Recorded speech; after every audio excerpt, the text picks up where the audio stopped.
Good debut, well done. Fizz, well done. খেলা শেষে কালান্দার্স মালিকপক্ষ বললেন কিছু সরল বাক্য। প্রশংসার ভেলায় ওঠানো হলো দলের ক্রিকেটারদের, দিলেন আস্থার বার্তা, সঙ্গে মুস্তাফিজকে চ্যাম্পিয়ন আখ্যা। এমন দারুণ মুহূর্ত প্রথম ম্যাচে হায়দ্রাবাদকে উড়িয়ে। লাহোর কালান্দার্সের ম্যাচ শেষে ড্রেসিং রুমের বাইরে ঠিক এমনই এক দৃশ্য দেখা গেল, যেখানে মুস্তাফিজের নিয়ন্ত্রিত বোলিং আর ইমনের অভিষেক প্রসঙ্গ উঠে আসে।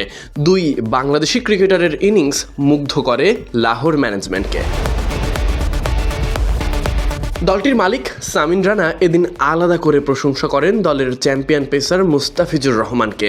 হাসি মুখে তিনি বলেন, আর আমাদের চ্যাম্পিয়ন ক্রিকেটারকে নিয়ে কি বলবো, খুব ভালো করেছ। কথাটা শুনতে ছোট শোনালেও ভেতরে ছিল আস্থা আর সন্তুষ্টির ছাপ, কারণ মাঠে সত্যি দারুণ পারফরমেন্স করেছেন বাঙালি এই কাটার মাস্টার। এদিন তিনি ছিলেন দলের সব থেকে ইকোনমিক্যাল বোলার, যার ওভারে মাত্র 19 রান খরচ করে তুলে নিয়েছেন এক গুরুত্বপূর্ণ উইকেট। চাপের মুহূর্তে তার নিয়ন্ত্রিত বোলিং আর কাটার ভেলকিতে লাহোর কালান্দার্স অনেকটাই এগিয়ে থাকে। এ দলে আরও একজন বাংলাদেশি ক্রিকেটার ছিলেন আলোচনায়। তরুণ ব্যাটার পারভেজ হোসেন ইমনের অভিষেক ছিল, আর সে প্রসঙ্গেই মালিক সামিন রানা বলেন, ইমন ভালো অভিষেক ছিল, খুব ভালো করেছ। আমার মনে হয় এটা সংখ্যার ব্যাপার না যে তুমি কত রান করলে বা কয়টা ছয় মারতে পারলে। ওই সময়ে তুমি খুব ভালোভাবে চাপ সামলেছ, তখন জুটি করা দরকার ছিল।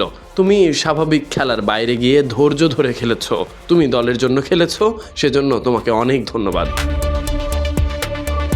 সংখ্যার হিসেবে ইমনের ইনিংস খুব একটা বড় ছিল না, 13 বলে মোট 14 রান। কিন্তু ম্যাচের পরিস্থিতি বুঝে খেলার চেষ্টা, উইকেটে সময় কাটানো আর পার্টনারশিপ গড়ার চেষ্টা, এভাবেই ইমন নজর কেড়েছে ম্যানেজমেন্টের।